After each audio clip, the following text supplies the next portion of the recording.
Biocultores, bienvenidos a una emisión más de Bioethics News y esta noche simplemente le mandamos un caluroso abrazo a nuestro querido profesor Pepe Arellano y le recordamos que lo extrañamos y que aquí esperamos pacientemente a que volvamos a coincidir. Y mientras, me voy a permitir introducir al doctor Joaquín Hortal, quien proviene de la Universidad de Granada, España, y que es nuestro invitado el día de hoy para que reflexionemos, dialoguemos sobre el fenómeno que se está suscitando ahorita en materia de vacunación y que yo me atrevería a etiquetar como los dilemas, problemas y conflictos que el fenómeno de vacunación está generando. Joaquín, buenas noches, bienvenido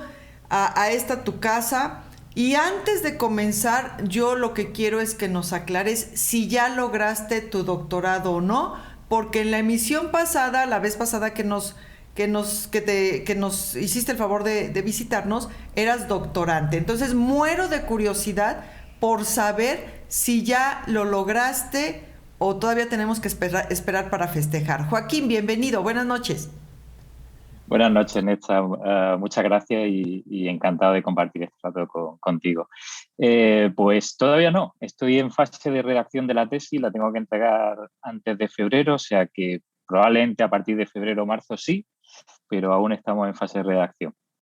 Bueno, pues entonces en marzo, abril, tendremos que volver a invitarte para ya festejar esa tesis y comentarla, porque seguramente va a ser una aportación valiosísima. Así que, si me lo permites, te abro ya la invitación de ya para que comentemos, hagamos una transmisión sobre tu tesis, que seguramente será interesante. Bien, pues mientras, Joaquín, mientras llega ese momento seguramente muy esperado por ti y también por nosotros, ¿qué te parece si platicamos sobre un artículo que publicaron junto con otra persona y tú, sobre la pertinencia de vacunar a personas afectadas en su estado de conciencia? Y quiero pensar que esto es una gama amplísima, porque no solo es aquella persona que tiene cierta movilidad, cierta funcionalidad, pero ya su estado de conciencia no le permite, sino también todos estos estados clínicos, pacientes en coma, pacientes en muerte encefálica, etcétera, etcétera, donde no hay ya esta capacidad de conexión con el exterior. Y entonces, en estos individuos, en estos sujetos, ¿hasta dónde se torna pertinente el vacunarlos o no? Especificando o entendiendo que estamos hablando del fenómeno de vacunación COVID. Joaquín. Exactamente.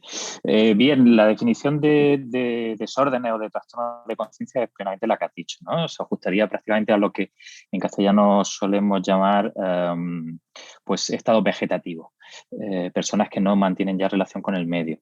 Entonces, el artículo que referencias lo escribimos a propósito de cuál fue los criterios de priorización de cara a la distribución de la vacuna del COVID en España, ¿no?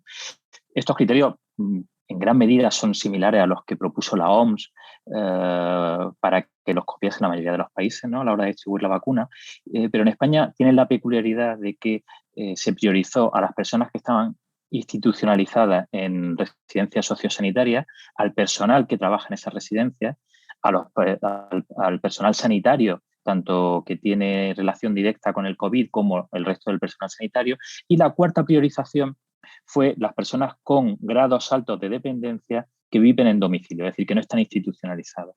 Ahí es donde nosotros detectamos que eso implicaba el priorizar a las personas con dependencia no institucionalizada, implicaba, por ejemplo, casos como el de personas con trastornos de conciencia, estados vegetativos, que son personas que tenemos que valorar dos cosas. Lo primero es si la vacuna les es útil y, aun siendo útil la vacuna, si tenemos que priorizarlos, porque aquí la cuestión que nosotros decimos en el artículo es si se debe priorizar. Es decir, si constituye una ineficiencia en el reparto de la vacuna, el que las personas fuesen uno de los 4 grupos prioritarios que reciben vacuna dentro de los 3 primeros meses. Y nuestra conclusión del artículo es que no hay una razón individual ni comunitaria para priorizarlo. Es decir, la razón individual es clara, ¿no? Hay una futilidad cualitativa, son personas que no van a recibir un beneficio sobre su estado basal por recibir la vacuna, mucho menos con un tratamiento en concreto que es un tratamiento preventivo como este. Son personas prácticamente recluidas en el domicilio, con muy poca relación social, por lo cual la probabilidad de contagio o de contagiar a otros es baja. Es decir, que el beneficio comunitario de la vacunación no se extraía de la priorización de estas personas y el beneficio individual pues, considerar fútil, ¿no? Podemos considerar que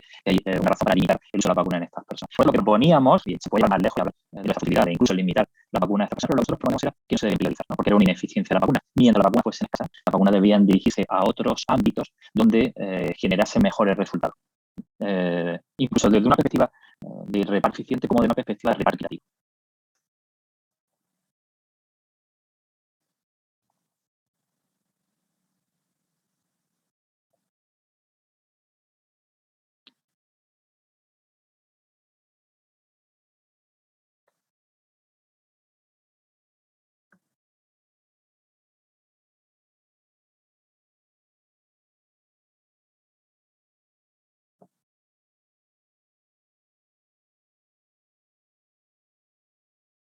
Sin embargo, ojo, aquí, porque aquí puede haber una línea oscura que ya en el plano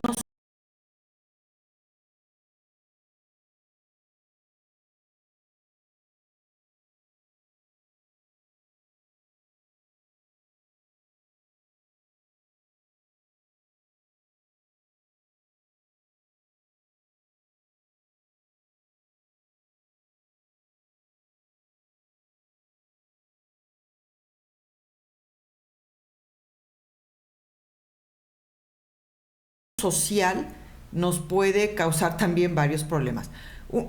¿A qué me refiero? Por ejemplo, a las personas sumamente dependientes que están en casa o que están en institución, no importa dónde estén, y que no son vacunadas por esta situación de no priorizarlas por la afección que tienen a nivel de conciencia.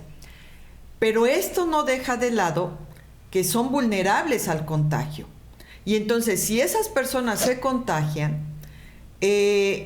tampoco está de por medio el negarles atención médica. Y al proporcionarles esta atención médica, pueden generarse también gastos más allá de los contemplados que genera un círculo no vicioso, pero sí que por ahorrar algo acabas gastando más. Ahí es donde quiero plantear la línea. O sea, por volver más eficaz el reparto de vacunas, acabas gastando más en atención hospitalaria o en recursos hospitalarios por tener que atender a estas personas que se contagien si su entorno no entiende que al no vacunarlos tienen una mayor vulnerabilidad en caso de que no se cuide este factor de contagio. Porque al menos aquí en México, en la segunda ola, ese fue el diario, o sea, la cosa que marcó la pauta. Que las personas sumamente dependientes que estaban en casa, ¿quién los contagió? Sus familiares. En esos ayeres, pues la vacuna apenas empezaba, la vacunación, etcétera. Pero ¿cuál fue el elemento de contagio? Sus propios familiares. Entonces, la segunda ola aquí en México la marcó el contagio de las personas de la tercera edad, precisamente por este mecanismo de, pues incluso de falta de responsabilidad de los convivientes, de los cohabitantes en las mismas casas que llegaban y contagiaban a sus familiares, resultado pues una bola de ancianos, de personas de la tercera edad en los cohabitarios o en necesidad de atención hospitalaria por este factor. Entonces, ojo aquí. Claro. Efectivamente, claro. La repartición eficaz de la vacuna implica no priorizarlos, pero eso no significa que no sigan en riesgo de contagio porque el de enfrente ya está vacunado. O sea, yo vacunado, claro, no significa que deje de ser un riesgo de contagio para mi familiar no vacunado. Creo que hay que enfatizar o matizar precisamente esta cuestión. Y en ese mismo tenor, Totalmente. perdón, ¿ibas a decir algo, Joaquín? No, no, me parece muy interesante lo que decías porque sobre todo es abrir el foco de qué definimos como eficiencia, ¿no? Podemos definir que un reparto eficiente es aquel que genera los mejores resultados, pero para medir esos resultados, como bien has dicho, a lo mejor podemos medir número de personas infectadas o podemos medir número de personas infectadas que van a requerir más recursos después de la infección, como bien has dicho, ¿no? Es decir, cómo midamos los resultados de una intervención, en concreto cómo midamos la eficiencia, va a tener una repercusión y otra. Y, por ejemplo, podemos hablar de un reparto más eficiente para controlar la pandemia, que es, por ejemplo, lo que se propuso en Indonesia, que era vacunar antes a los jóvenes, priorizar a los jóvenes, que son los que más movilidad tienen, son los que, si los vacunamos antes, podemos conseguir que el virus se mueva menos y, por tanto, podríamos evitar, pues, por ejemplo, en el caso de España, si se hubiesen vacunado antes los jóvenes, quizás podríamos haber evitado la cuarta y la quinta oleada. Y bueno, y esta sexta oleada que está en marcha, ¿no? Podríamos haber bloqueado más el movimiento del virus. Sin embargo, se decidió priorizar en base a otra medida de la eficiencia, que es la que has comentado perfectamente, que es el tema de vacunar vulnerables. Vacunar a las personas más vulnerables primero a contagiarse, como eran los sanitarios, y segundo, a morir o a enfermar de forma grave por la COVID, como eran sobre todo las personas institucionalizadas, ¿no? Tú comentabas que en México la segunda oleada fue especialmente virulenta a través de cuidadores, ¿no? En España especialmente virulenta fue en las residencias sociosanitarias en la primera oleada, donde prácticamente el 50 o 60% de toda la mortalidad que se produjo fue en personas institucionalizadas, una barbaridad. Entonces, donde pongamos el acento de qué queremos evitar, es decir, cómo queremos medir la eficiencia de la vacunación, va a hacer que el reparto sea distinto. Nosotros en concreto aquí lo que pusimos es el dedo sobre un punto concreto, es decir, sí que considerábamos que vacunar a los vulnerables es lo razonable, priorizar, mejor dicho, los vulnerables era lo razonable, pero quizá esa parte de los vulnerables, que son las personas con trastornos de conciencia que no están institucionalizadas, debido a su baja movilidad, a la futilidad de la vacunación en ellos, el que no va a repercutir en la comunidad porque prácticamente no contribuyen por su baja movilidad a la inmunidad de grupo, cosa que sí que ocurre en los pacientes institucionalizados. Es decir, nosotros defendíamos claramente el vacunar a los pacientes institucionalizados, aunque la vacuna fuese fútil a nivel individual, porque permitía limitar el movimiento del virus en estos pacientes, este tipo de personas, ¿no? Con lo cual había una repercusión comunitaria, aunque no lo hubiese a nivel individual, pero sí había una repercusión comunitaria de la vacuna, que en el fondo es lo que más nos importa de la vacuna. Es decir, nos importa que proteja al individuo, sí, pero lo que nos importa es que proteja a la comunidad en su totalidad. Y a ese respecto también defendemos una cuestión, que era mejor que priorizar a las personas con trastornos de conciencia en domicilio, mejor priorizar a sus cuidadores, ¿no? Por lo mismo que has comentado, ¿no? Cómo fue la vía de entrada. Priorizar antes en la vacunación a cuidadores, que por cierto no se hizo, priorizar antes a cuidadores de personas que tengan gran discapacidad antes que a trastornos de conciencia, como era en este caso.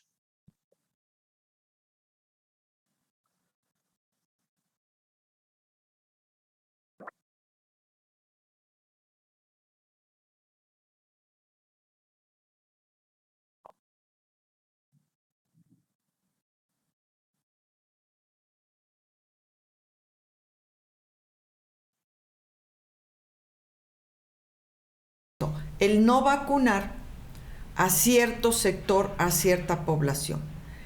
Y que en estos momentos el no vacunar, el no asegurar esta seguridad de comunidad y enlazándolo a lo global, a la comunidad global, justo ha provocado esta cuarta ola pandémica, la famosa variable Omicron, que más allá de que de pronto hay esta mediatización que a veces o sobrevalora o exagera o genera más amarillismo del debido, más allá de eso, es un hecho que se vino una cuarta ola justo por no por el no priorizar un sector de la comunidad global que simplemente ha generado esta bola de nieve que nos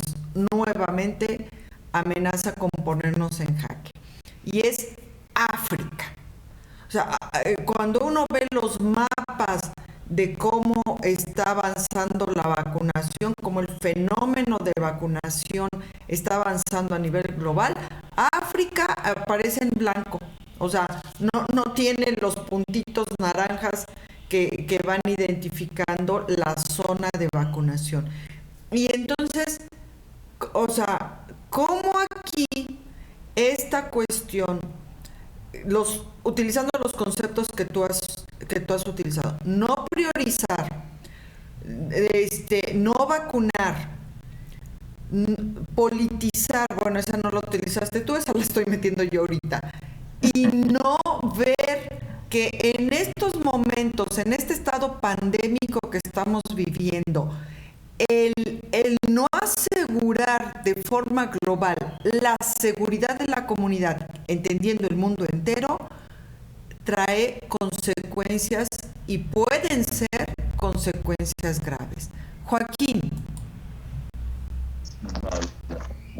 Sí, sí. Lo primero que diría es, lo has traído muy bien, ¿no? Es decir, desde la perspectiva de la justicia. Aquí nos hacemos un planteamiento que quizás no ha sido el planteamiento más clásico dentro de la bioética cuando se habla de justicia, ¿no?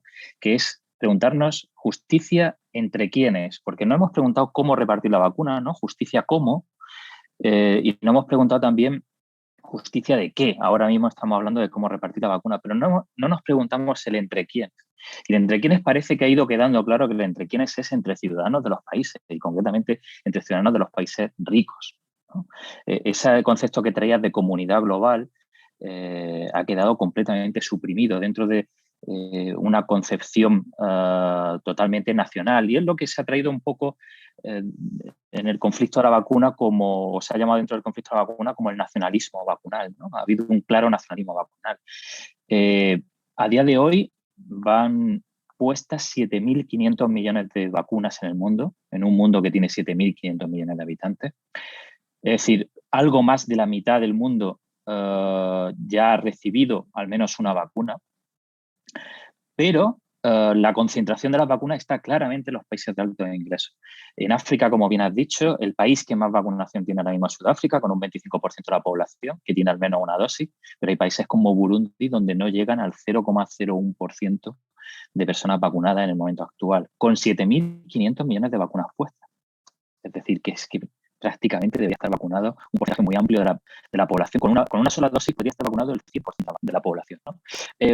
Es verdad que podemos estar en una situación en la que no hablemos de escasez de la vacuna. Sin duda, en los países ahora mismo ya no hay escasez de la vacuna porque las priorizaciones ya no están tan claras. Por lo menos no priorizar porque escasee la vacuna, se puede priorizar porque no podemos poner todas las vacunas al mismo tiempo. ¿Cuál es el problema entonces en los países de bajo ingreso, los países pobres? El problema está siendo que la vacuna hay que pagarla y no hay una solidaridad internacional para distribuir la vacuna en todo el mundo. Y el segundo problema es el armazón institucional sanitario que tienen los países más pobres para poder distribuir la vacuna, y eso es un gran problema. Probablemente países como Burundi, que dispongan de las vacunas para ponerlas, no puedan ponerlas en mucho tiempo porque no tienen la disponibilidad o no tienen el armazón institucional, como decía, para poder ponerla. Pero sí, el problema principal es el entre quiénes, y el otro problema es la ausencia de valores tan importantes como el de comunidad, como el de solidaridad y el de fraternidad a nivel global, ¿no? Y como ha quedado a nivel nacional. Cada nación considera fraternos y es solidaria dentro de ella, pero no fuera de ella.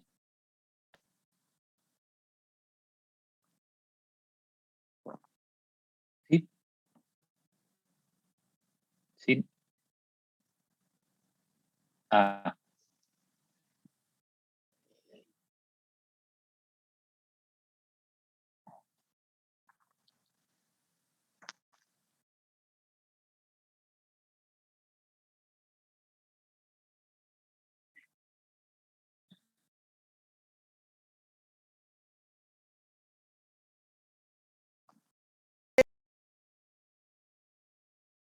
Cuarta ola, vuelve a resurgir esta expectativa de si es más contagiosa, si no, qué características tiene, etcétera, etcétera.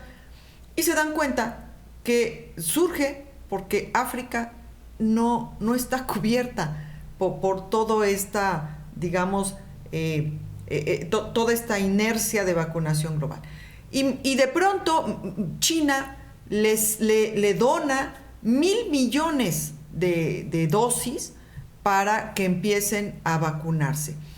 Entonces, ¿Qué necesitamos que suceda para que esta solidaridad internacional, que por la vía del entendimiento y de la razón, se entienda que ante un problema global, la solución obligadamente tiene que ser global? Porque si no, sucede exactamente lo que acaba de suceder ahorita. Y entonces, ¿cuántas variantes más necesitamos? ¿Cuántas olas más necesitamos? ¿Cuánta perpetuación del estado pandémico más necesitamos? ¿Cuánto daño más necesitamos? Porque el daño, espero estés de acuerdo conmigo, Joaquín, es multidimensional. O sea, va más allá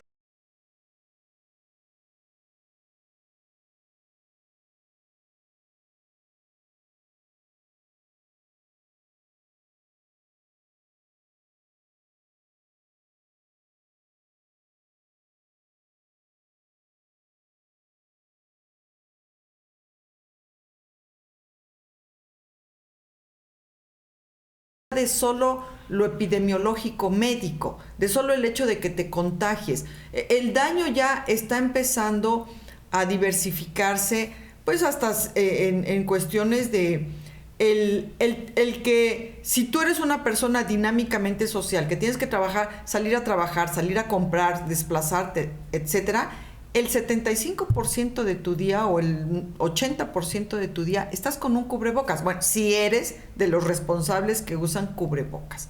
Mm. ¿Qué daño a largo plazo nos va a ocasionar esto? Pues en este momento no tenemos la menor idea, o hay algunos indicios, etcétera, etcétera. Pero el puro hecho de que nos transformó nuestra dinámica social, nuestra cercanía, o sea, yo ahora veo como llego a un lugar público y antes era de que te abrazabas a la menor provocación, te besabas, te tocabas, te todo, y ahora llega uno y hola, ¿cómo estás? Entonces, por no querer utilizar la palabra daño, pero las repercusiones son multidimensionales, y entre más se perpetúen en el tiempo, pues sí existe la posibilidad de que empiece a impactar en la dinámica social y eventualmente en la organización incluso antropológica de los grupos humanos, finalmente, cómo somos. Entonces, ¿cómo es posible que hasta que se da la cuarta ola, se dan cuenta que África quedó fuera de la repartición? Y en estos momentos sí, al menos China ya se anotó para hacer este apoyo de las vacunas, pero ¿de verdad somos tan antiéticos, Joaquín, o tan tontos para que una cosa de esta magnitud se nos escape de esta manera? Joaquín. Sí, bueno, incluso probablemente el argumento que haya detrás de la acción de China no sea un argumento de solidaridad, sino probablemente de geopolítica, ¿no? de control de espacio y de control de elementos políticos. Yo creo que está claro que el argumento equitativo del que he hablado anteriormente, ¿no?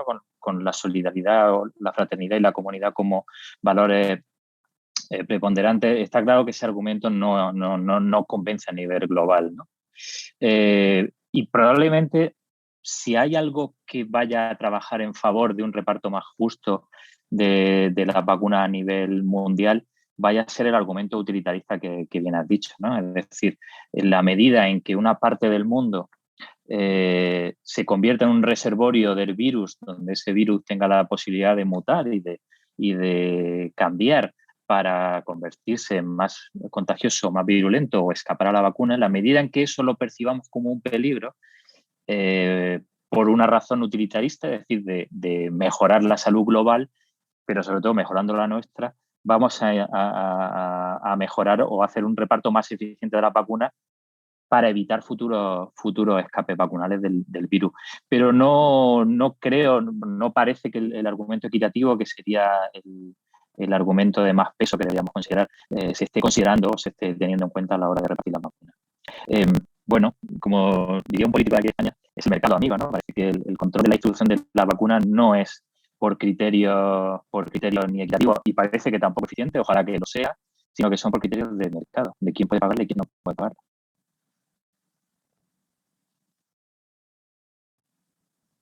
Así es. Precisamente por ser un país solidario, pero fue el primero que se anotó en proporcionar una cantidad impresionante de dosis a África, y seguramente tarde o temprano, más temprano que tarde, cobrará, ¿no? O sea, cobrar este aparente acto de solidaridad. Mientras, Joaquín, a estas alturas del estado pandémico, bueno, ya vimos que no incluir en la vacunación un sector, tarde o temprano trae consecuencias. Y en ese sentido, regresando otra vez a lo particular, esta reticencia que todavía vemos en ciertos grupos, que algunos se han politizado incluso, se han vuelto ya grupos de choque para simplemente no vacunarse. El escepticismo que todavía prevalece en algunas personas no politizadas, que no pertenecen a estos grupos, pero que está ahí en la inercia social de no aceptar la vacunación y tampoco aceptar que sus hijos se vacunen. Ya con la experiencia ganada, ya a la altura que va el fenómeno de la vacunación, prácticamente un año, y que a todas luces hay ya un beneficio palpable en cuanto a la disminución de la virulencia, en cuanto a enlentecer un poco más la transmisión, etcétera, etcétera, que también ya lo mencionaste al principio. ¿Cómo, o sea, cómo seguir atendiendo o qué otras estrategias podrían desarrollarse en términos bioéticos eh, para poder ir ganando terreno en esta reticencia que desgraciadamente todavía existe y que de persistir, porque entender que la gente se tiene que ir haciendo un refuerzo de vacuna, refuerzo de vacuna, refuerzo de vacuna, y si de pronto esta actitud, mitad de escepticismo, mitad reticencia, mitad lo que sea, comienza a ganar terreno, volvemos o corremos el riesgo de que la balanza entre vacunados y no vacunados, ahorita estamos así, o sea, vacunados, no vacunados. Pero si esto se pierde el control, podemos empezar a ver esto y eventualmente esto, donde acá están los no vacunados y aquí están los vacunados. Y con esta cuarta ola queda clarísimo que la no vacunación ocasiona justo lo que estamos viviendo: más variables, más olas pandémicas. Joaquín. Así es. ¿Qué podemos hacer con la reticencia? Lo primero es valorar cuál es la magnitud de esa reticencia, ¿no? En países como España la magnitud de esa reticencia es mínima y nuestras preocupaciones no tienen que ir tanto por la obligación, ¿no? Como se está planteando en países como Austria o como Alemania, donde la reticencia se puede llegar a situar hasta en un 30 y tantos %. En España la reticencia hoy por hoy no supera el 7-8%, que era un poco lo esperado con la reticencia a la vacunación habitual que hay, ¿no? No es mucho más de eso. La clave, lo primero, la clave es sobre todo establecer una escalera de intervención progresiva, ¿no? Desde el punto de vista de la salud pública. No es plantearnos directamente la obligación como se está haciendo, porque eso es lo que genera más reticencia. Primero, comprender por qué se produce esa reticencia, en qué medida, qué ejes podemos analizar. Uno parece que está muy claro, que es el de la desconfianza, ¿no? Una desconfianza en general en las instituciones, incluso una desconfianza en general en las instituciones democráticas, en la propia democracia, en la que se introduce la propia ciencia. Al desconfiar de la ciencia es cuando se desconfía del uso de las vacunas. Porque lo has comentado bien, ¿no? ¿Cómo es posible que todavía se desconfíe de los riesgos de la vacuna cuando se han puesto 7.500 millones de vacunas en el mundo? ¿O cómo es que se desconfía de la efectividad de la vacuna cuando tenemos estudios y lo estamos continuamente propagando de que la vacuna es eficaz? Bueno, pues aún así, no podemos ser positivistas, no todo el mundo va a estar de acuerdo con que la vacuna funciona. Y ahí está el negacionismo y ahí hay ciertas conspiraciones. Siempre van a ser mínimas y los porcentajes son mínimos, pero hay que tener en cuenta que siempre vamos a tener a gente que va a estar en contra de la vacunación. Lo que nosotros tenemos es que ir teniendo. Lo primero es garantizar que todo el que se quiera vacunar se vacune. Lo segundo es estimular a los que están dudosos a que se vacunen, pues con determinadas incentivos que faciliten. Lo siguiente es desincentivar el no estar vacunado. Bueno, pues ahí es donde podrían entrar cuestiones como, por ejemplo, lo que se está planteando mucho ahora mismo en España y en otros países, que es el tema del pasaporte vacunal, ¿no? El pasaporte COVID, el tener un certificado para poder hacer determinadas cosas, por ejemplo, para el ocio nocturno. Y lo siguiente y último debería ser la obligación, pero no debemos saltarnos pasos, debemos ir poco a poco, analizar cuál es el ámbito de desconfianza, en qué medida podemos disminuir la desconfianza, medida.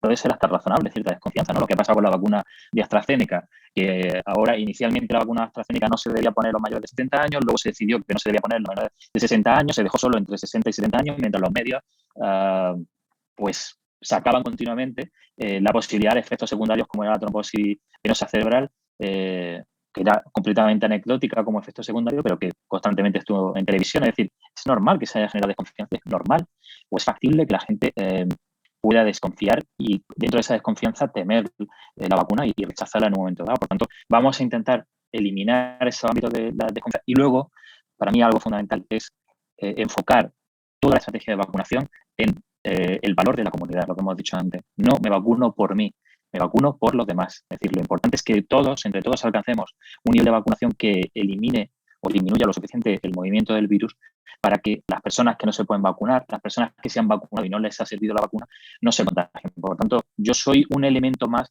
de una cadena que afecta a los demás. Y, por tanto, mi salud no es algo que me importa a mí solo, sino que importa también la salud de los demás.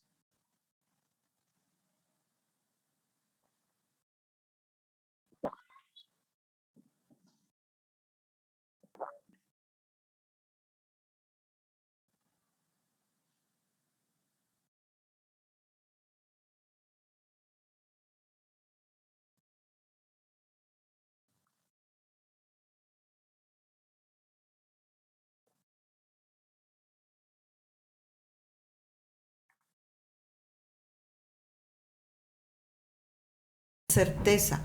Por el número que ya se aplicaron, o sea, el número de vacunas que ya se aplicaron, si realmente los efectos secundarios fueran graves, desproporcionados, estaríamos en una auténtica hecatombe, ¿estás de acuerdo? O sea, ya ahorita, una duda. o sea, habría ya una alarma incluso internacional en la comunidad científica si de verdad los efectos secundarios fueran totalmente desproporcionados y sumamente graves.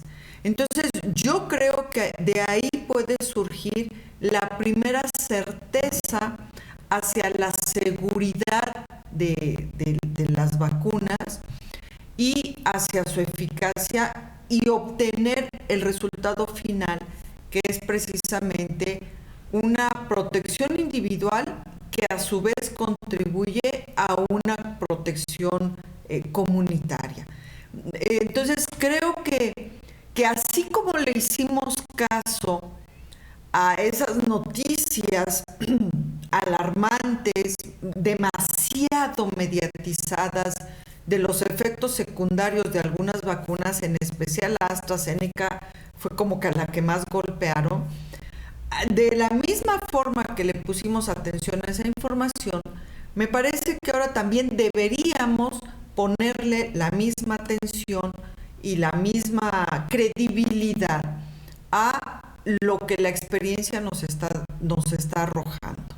O sea, está vacunado ya más de la mitad de la población mundial y los resultados en cuanto a efectos secundarios graves y en cuanto a su, digamos, su frecuencia, pues también las estadísticas lo reportan. O sea, no ha habido un número realmente alarmante y tampoco son tan graves como al inicio se manejaban. Joaquín. Claro.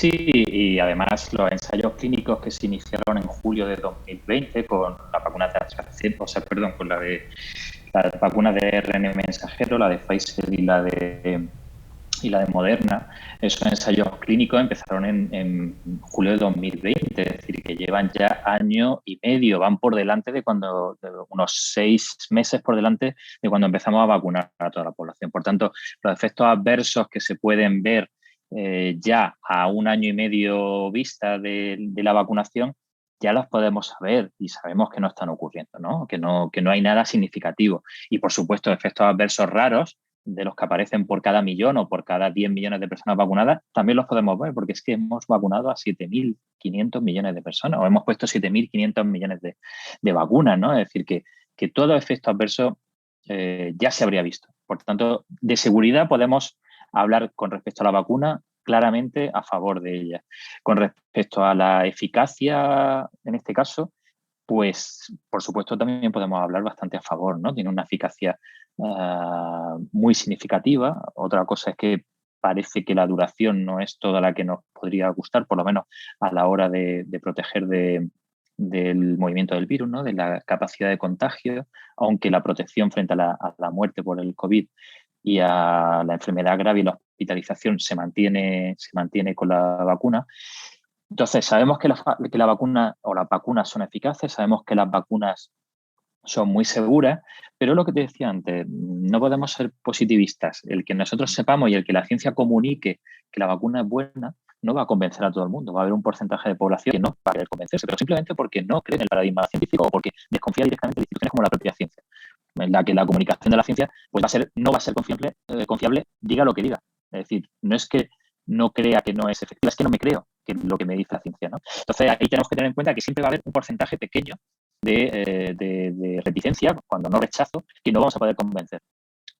La otra gama de grises, ¿no? Ese porcentaje que, dependiendo del país, puede estar en el 20 o 30% de población que desconfía, pero que puede ser convencida, o que no tiene una idea clara del valor de la vacuna como elemento comunitario, piensa en el valor de la vacuna como elemento individual, ¿no? Pongamos el ejemplo de la persona joven, veinteañera, que no tiene miedo a pasar el COVID porque sabe que no es una enfermedad que en su edad vaya a generar grandes daños. Entonces, pues, ni se preocupa por vacunarse, ni se ocupa por buscar la vacuna. Bueno, pues esa persona es convencible, y esa persona, lo primero es que tenemos que facilitarle es el acceso a la vacuna, y lo segundo es que tenemos que convencerla a través del efecto comunitario. Es decir, tú no tienes peligro, pero vacúnate por los demás, no te vacunas por ti.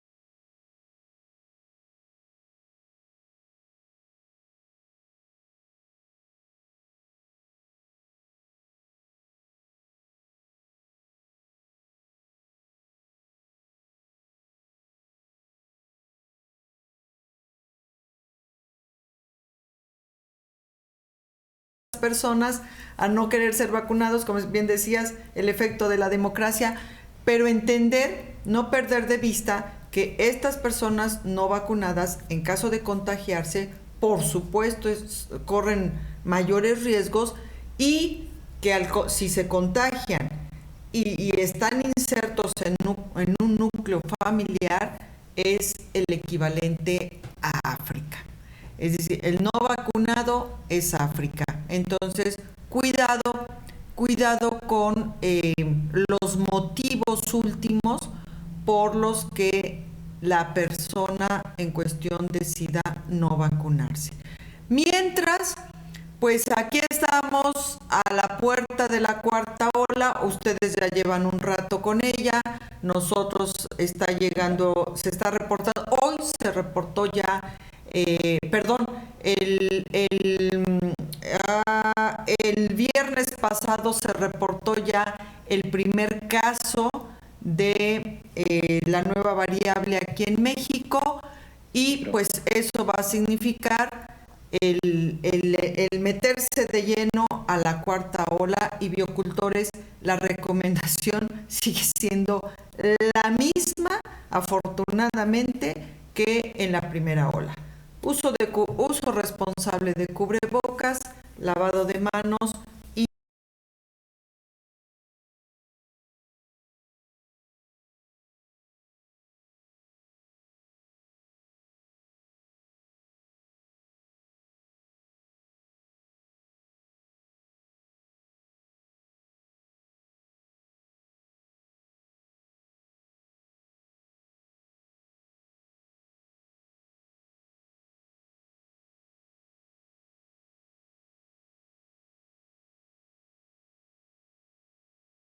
control de nuestro microcosmos. Joaquín, ¿alguna otra palabras que nos quieras dirigir? Y por esta ocasión te agradecemos muchísimo el habernos visitado y siempre quedas aquí con una puerta abierta a esta tu casa. Joaquín.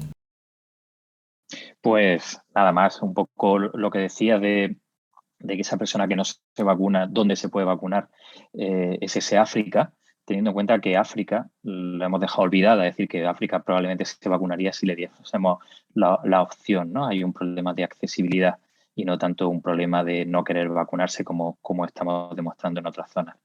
Y nada más, que un placer estar aquí contigo y compartir un rato de bioética y de ética de la salud pública en este contexto.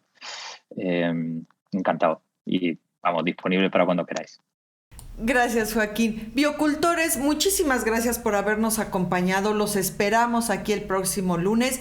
Y aquí tienen la tercera entrega de esta serie dedicada especialmente al cierre de año de este 2021, que pues todo indica lo vamos a cerrar con una cuarta ola pandémica, pero vamos a lograr salir de ella igual que lo logramos en las olas previas. Gracias por acompañarnos y recuerden, por favor recuerden, justo por el bienestar de todos, cultivemos bioética. Gracias, hasta la siguiente. Gracias, Joaquín, buenas noches. Buenas noches.